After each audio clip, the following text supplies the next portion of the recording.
Hey guys, Draginath here with a battle against AlexLauren from Clan Deity, good buddy of mine, and we just wanted to have a funsy match. We were both bored, so here it is. I'm still using the same team, so I sent in my good old Torterra, and he sends in his Metagross. Um, I want to set up some seeds on this thing, but he goes straight for the explosion, and I would have been able to take it under normal circumstances because my Torterra is from another team where he functions as the special wall, the physical wall. So, but he gets the crit on the explosion, so that's an automatic takedown. So, anyway, sending this Nidoking, and I bring in my Torkoal, and I know he's gonna set up the rock, so I go ahead and use that free turn to set up my own.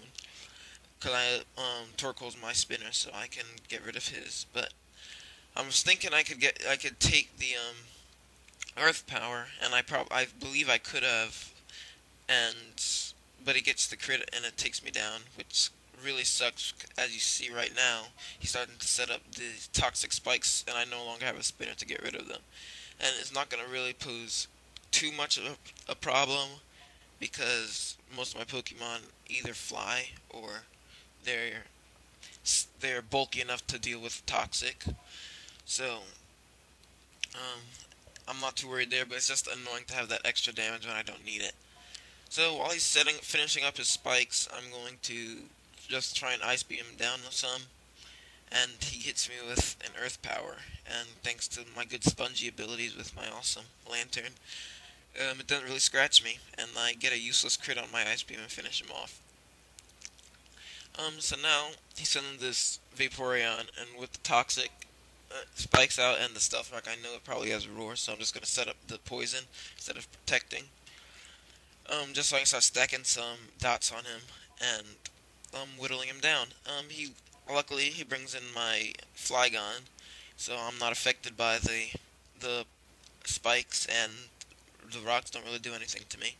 So I'm just gonna hit him with an outrage to deal very nice damage to him, and he roars me out again and brings in my cute little Pachirisu, and I take the poison, but I know I have time. Pachirisu is not really meant to stick around very long. He's just supposed to do his job and get out of there. So I want to try and finish it off, so I hit it with a discharge. And he brings in a Sceptile to take the hit, and it doesn't do anything to it. Would have been awesome and very hilarious if I got the Paralyze Hex, but I didn't. So anyway, now the I had a feeling he was a substitute, but I still tried the Toxic anyway, and I miss. And yeah, now I have to deal with this Toxic. I'm gonna discharge the sub right here, but the whole time I'm doing this for the next few turns, I'm thinking, what if I use Super Fang? I didn't know if it hit subs or not, because I wasn't really sure on the mechanics. But eventually, I'm just going to try and use it right here. And it turns out it does hit subs, and that's a good test for anybody who wants to, who it's a good thing to know, because substitutes only have 1/4 of the Pokemon's HP, and Super Fang deals half of the Pokemon's health to them. So um, now I know I have an instant break on his subs, so I'm just going to try and stall him out for a little while, even though the poison's taking its toll on me. Um, and the lead seed, so I get the substitute down and Plush goes down.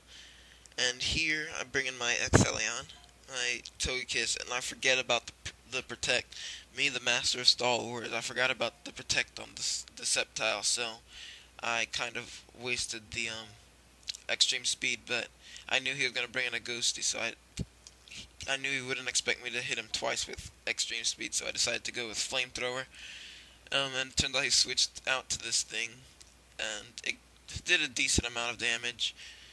And he burns me, so I can't. My extreme speed is now useless, but that's alright by me. I'm just going to flamethrower this thing down until I can kill it. Hopefully, he pain splits. It doesn't really do much. It's really just to it's not as much to heal him as it is to just make the burn hurt me a little bit more. So yeah. And now the burn's gonna take me out. but his Dust Noir is low enough that I can finish it off easily. So I bring in Lantern, take the poison. It sucks. He's going to sneak to try and get a little bit more damage on me, and I'm just going to Ice Beam for the kill. So now I'm below half health on Loon, but normally that tends to be when Lanterns function the best, is when they're on their last legs, which is, I find, pretty funny. But anyway, I'm just trying to, since I know he has leftovers and doesn't have a barrier of some sort, I'm just going to try and burn him through these substitutes. But he's going to execute a very nice strategy, the sub-protect strategy, which is going to really start burning me down. But basically he substitutes, and I break it, then he protects to try and get some HP back from leftovers, and then he just keeps that cycle going. And all the while I'm getting more and more damage from the poison, so eventually Loon's not going to survive much longer on it, but I'm trying to hopefully get him down low enough that by the time Loon finally decides to bite the dust, I will be able to come in and take him down. But as you can see, I'm not going to survive another turn. He protects, and after that, that's and Lantern's going to go down from the poison. So a good effort. I didn't get to use Lantern as much as I had hoped to this match, but it's all right because I have Flygon left. So he's going to substitute, and I'm going to outrage. I'm just going to outrage strictly because of the reset value on the choice bands. So I know that if he protects and I use outrage, it's going to reset my counter. So I can potentially use another move if I have to, but I'm going to keep outraging. I make it through the confused hacks so I can break his sub, and now he can't substitute anymore even after he uses another protect. So he's going to just toxic me to get some damage on me, and I break the confusion once more, and I take down this annoying Sceptile. If I had missed my confusion one time, I would have been in trouble, but anyway. I break out of my confusion, and I manage to hit him with an outrage, and finally I get a good crit on him, and that's good revenge for his double crits at the beginning of the match. And now all he has left is this Vaporeon, and I'm going to take it down very easily. Oh wait, I don't even have to take it down because my rocks do. So, good game as always, Alex. It's a fun match. I'm probably going to be employing some new teams. I'm going to take some of my Pokemon from my Pearl version and put it into Platinum. But anyway, rate, comment, subscribe, guys. Check out my other videos. Visit me at these sites if you want to chat or just chill out. Yeah. But until next time, guys, peace.